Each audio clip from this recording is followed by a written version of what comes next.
What a headshot!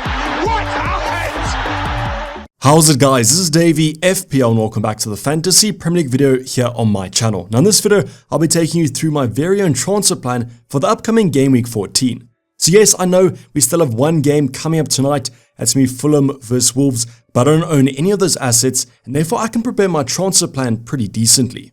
So I'll be giving you guys the updated rank come the team selection on Thursday or Wednesday, but I'll still be giving you guys an update of where we're sitting in the overall rank after most of the games have concluded.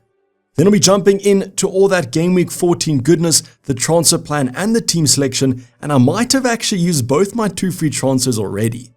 So to see what I've done with my transfer moves and also to see how Game Week 13 went, sit back, relax, and let's get straight into it. So going over the team review of lucky Game Week 13, well, at the current moment it was going to be a lucky game week as a small green arrow has been secured. Now, as mentioned in the introduction, we still have one game happening tonight, Fulham vs Wolves. However, a lot of us don't own any of their assets, so therefore I'm not expecting the rank to change that much. So the overall rank currently is going to be 558k. If you guys remember my old rank, that's a green arrow of 10k places, but I guess any green arrow is going to be nice. So that was thanks to a total of 46 points scored, a game week rank of 3.6 million, so overall relatively average game week. Now in the comments down below, how did your Game Week 13 go? Was it a green arrow? Was it a red arrow? Where are you guys sitting in the overall ranks?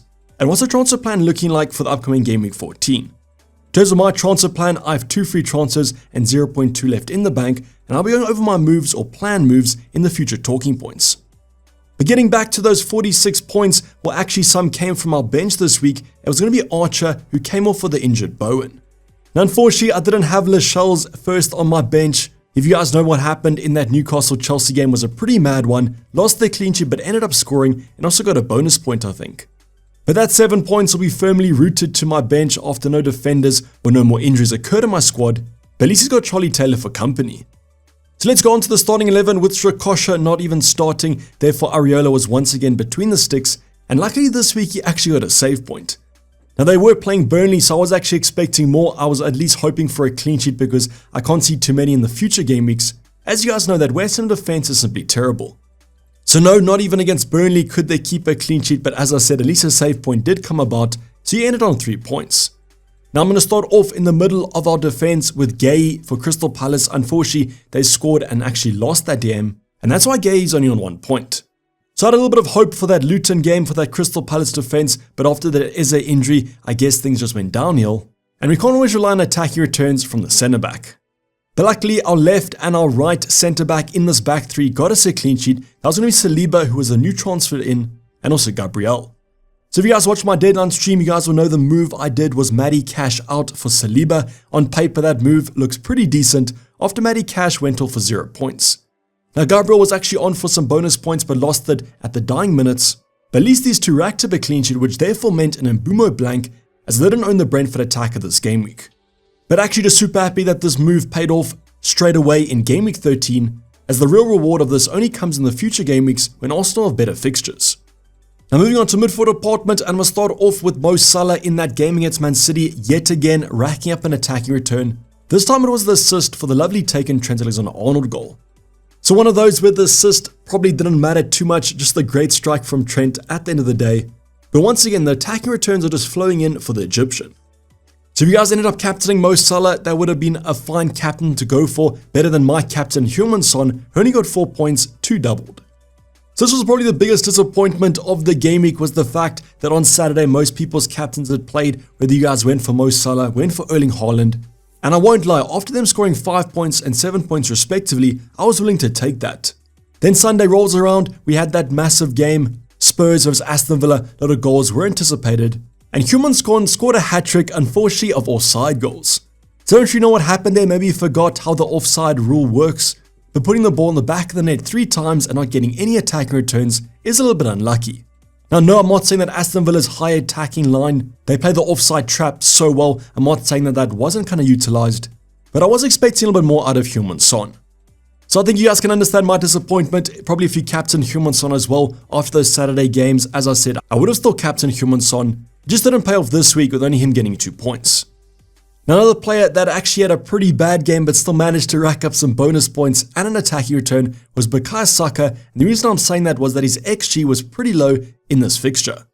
At least in the one goal that Arsenal did score, Saka was involved, and as mentioned, those bonus points were just the cherry on top.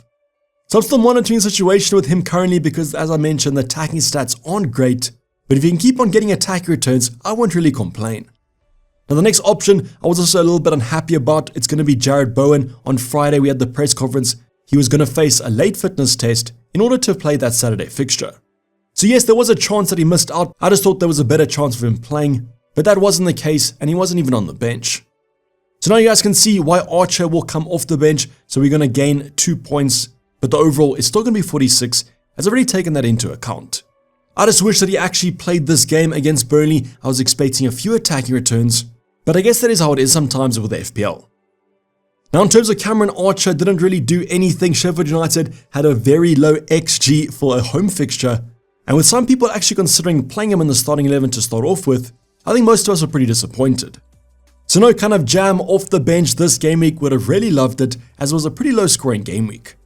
Then our last option, Adingra. Even though Brighton scored 3 goals, Adingra got no attacking returns, only the yellow card with the appearance points. Now he is quite cheap, only comes in at 5.0 million, but I was expecting a little more out of him, as he has been Brighton's best attacking player. But it's another kind of differential that unfortunately this week didn't pay off, and any points from him would have been massive. Now the final 2 options, I've already spoken about. Erling Haaland 7 points, was almost a little bit of a lucky goal against Liverpool. Nathan Ake did most of the hard work, and Alisson even got a hand to his scuff shot. But I guess that's what Erling Haaland does, he scores at the end of the day. As a Liverpool fan, I just couldn't captain him, and I thought overall he was pretty quiet. Now obviously with hindsight, I do wish that I went safe, captain Erling Haaland, as I would have gained that extra 5 points.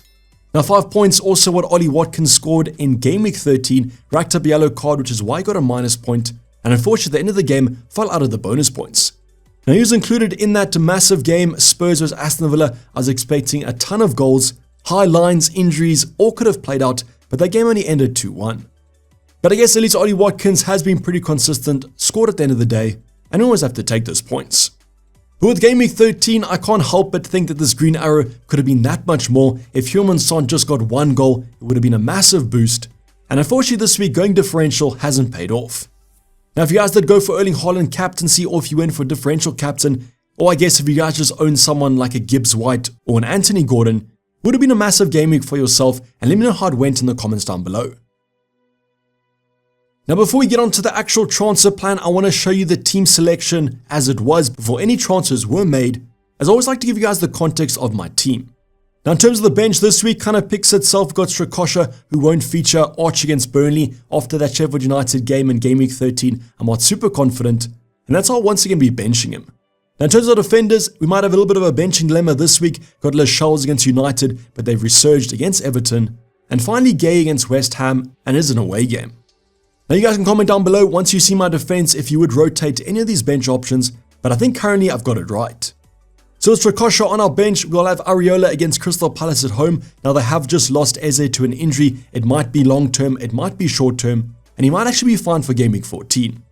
But I can't help but think that Crystal Palace aren't the best attacking side at the moment. However, they do have Elise, who's kind of a gem, and you guys know that West Ham defense is pretty terrible. So am I expecting a clean sheet here? Probably not, but hopefully Areola can get some save points. Now talking about that back 3, it's going to be Saliba and Gabriel against Wolves at home. This is a fine game on paper. Yes, Wolves have been playing better, but that Arsenal defense seems pretty good. So now you guys can see where we are reaping the rewards of doing this move last week. Arsenal have a great run of defensive fixtures, so hopefully we see some more clean sheets. Now the middle option is going to be Charlie Taylor. I know what you're thinking, why am I playing a Burnley defender? I just feel like Sheffield United at home is a great game, and the potential for a clean sheet could be there. Maybe you guys think that I should play a different option. If it's Lascelles, if it's Gay, comment it down below. But I do think Charlie Taylor might be the hero of game week 14. Now let's go on to midfield department. It's going to be Mo Salah against Fulham at home. Great game on paper. Yes, Fulham haven't been the worst defense at the current moment, but the Liverpool attack proves to be pretty good. Now you might actually be an outside punt for Camps if you guys do want to go there. I do think I'll go back to the safety of Erling Haaland, but Mo Salah could definitely be a differential. Then Heung-min Son does face Man City. If you guys have watched the previous games, you know that Spurs a little bit of a bogey side for City, and I do think that Heung-min Son will still get some chances. Now, do I think that you guys should be taking the South Korean out? I don't exactly think so. Yes, the injuries have been pretty bad, but I still feel like Heung-min-son had a pretty good game against Aston Villa if you could just remember to be on side. Then we have Saka with the same game, Wolves at home, good game on paper here. I think this might be a better game for the defense than their attack, but Saka could always end up with an attacking return.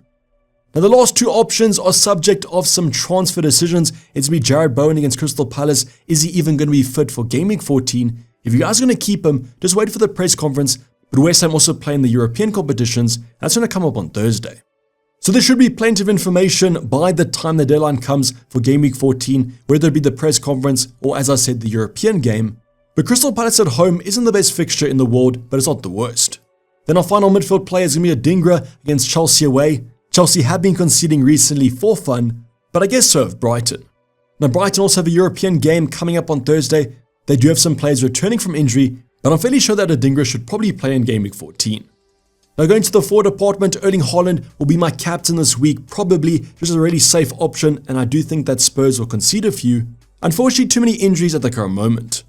I do think it might be quite close between Salah and Haaland this week, but as I mentioned, Haaland is the better FPL asset, and being home to Spurs with how many goals they'll be conceding just seems like prime Haaland territory. Then Ollie Watkins will be accompanying him against Bournemouth away. This is a good game on paper. Aston Villa have been scoring for fun recently. Now in terms of my transfer plan for the upcoming game week, as you guys can see, 2 free transfers and 0.2 left in the bank. Biggest concern is probably Adingra, as I feel like I could upgrade him.